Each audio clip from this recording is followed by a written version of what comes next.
Entry test 2023 जो कि post टरन का यूएचएस ने अभी रिसेंटली कंडक्ट किया है, उसके कुछ मोस्ट रिपीटेड एमसीक्यूज मैं शेयर कर रही हूँ। कोई एक वीडियो ऑलरेडी मैं इस पे शेयर कर चुकी हूँ।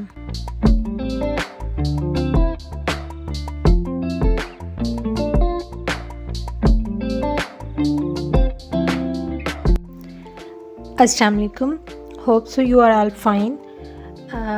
आई चेक योर रिस्पॉन्स शीट जिसमें बहुत सारे एमसीक्यूज आपके करेक्ट थे, बट कुछ एमसीक्यूज थे जिसमें आपको कन्फ्यूजन थी। I want to clear that confusion in through this video discussion, जिसमें हम इसमें ऑप्शंस के डिस्कशन करेंगे कि क्यों ऑप्शन जो है वो सी ठीक है, बी ठीक नहीं है। तो इसमें फर्स्ट एमसीक्यू क्लेफ्ट पैलेट का है। ये एमसीक्यू बहुत ही कॉमन और सिंपल एमसीक्यू था, जिसमें क्लेफ्ट पैलेट एक कंजेनिटल डिफेक्ट है जो कि maxillary process fail to fuse और this cause a gap in the. अब ये किस चीज़ में गैप हो जाता है? मोस्टली हमने देखा है कि ये hard palate and upper lip के बीच में जो गैप हो जाता है, that is called a cleft palate. तो इसमें जो राइट आंसर था ऑप्शन सी।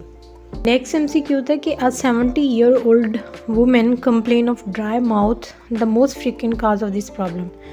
ये एमसीक्यू प्रीवियस जो पीपीएससी हुआ था उसमें भी ये एमसीक्यू आया था, बट यहाँ पे मोस्टली स्टूडेंट्स ने क्या किया था, टिक किया था एजिंग प्रोसेस को, but that is not right answer, क्योंकि 70-year-old वुमेन की कंप्लेन ऑब्वियसली एजिंग प्रोसेस भी हो सकती है, जिसमें हम कह सकते हैं कि ग्लैंड्स जो है वो श्रिंक कर रहे होते हैं, उनकी प्रोडक्शन ऑफ सलाइवा जो है वो कम हो रहा होता है। बट द राइट आंसर जो कि इस सिनेरियो में फिट हो रहा है वो द राइट आंसर इज़ बीटा, related to medication she may be taken.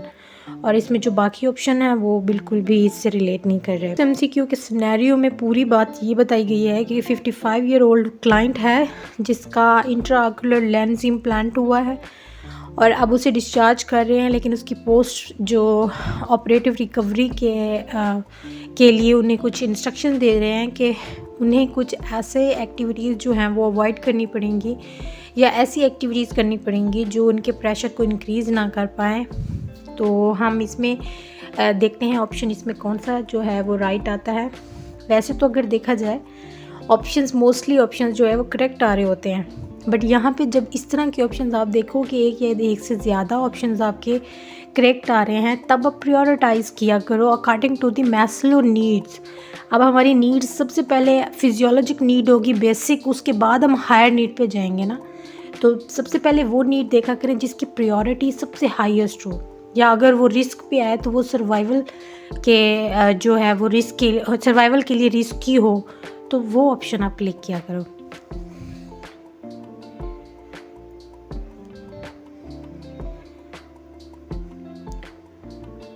तो इसमें जो राइट आंसर था वो refrain from straining during bowel movements and avoid bending at the waste.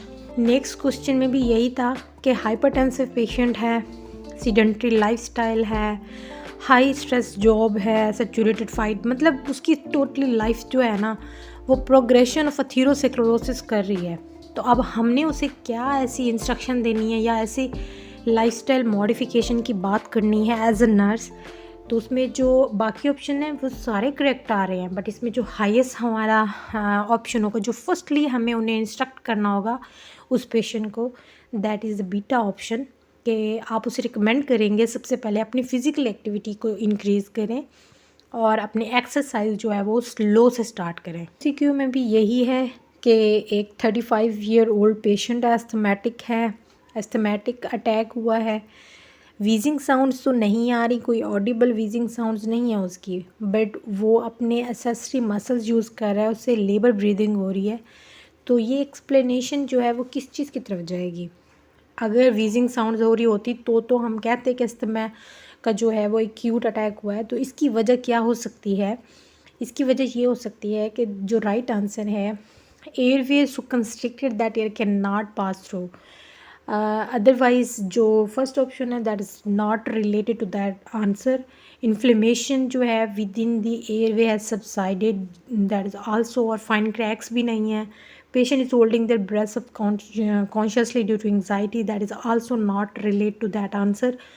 तो इसका राइट आंसर जो था वो बीटा था। यहाँ पे एब्रीविएशन पूछी गई है। मोस्टली हमारे एंट्री टेस्ट में एब्रीविएशन बेस्ड क्वेश्चंस होते हैं जिसमें एब्रीविएशन दी जाती है। तो इसमें हम हेल्थ एग्जामिनेशन में एब्रीविएशन क्या यूज़ करते हैं, हम health history and physical examination, that is the right answer is beta. और volume of air inhaled and exhaled के लिए हम क्या एब्रीविएशन यूज़ करते हैं, that is PFT, pulmonary function test.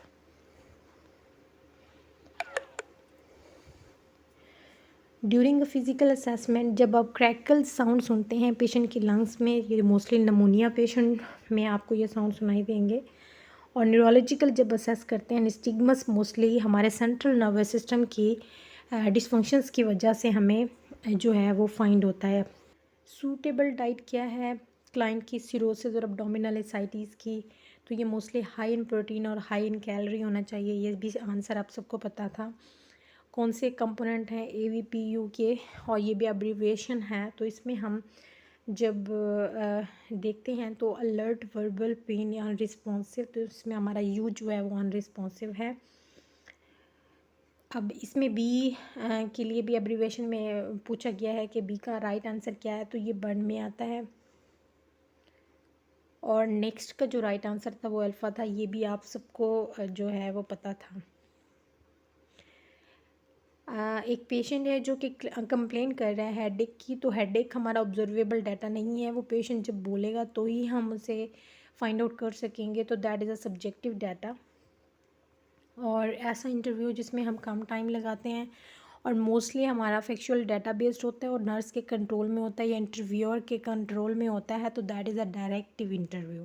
Good luck for the next test, इंशाल्लाह कि वो भी आपका अच्छा हो। होप सो कि ये आपको समझ आ गए हों सारे MCQs और हमेशा के लिए आपको याद रह जाएं। अल्लाह हाफिज़।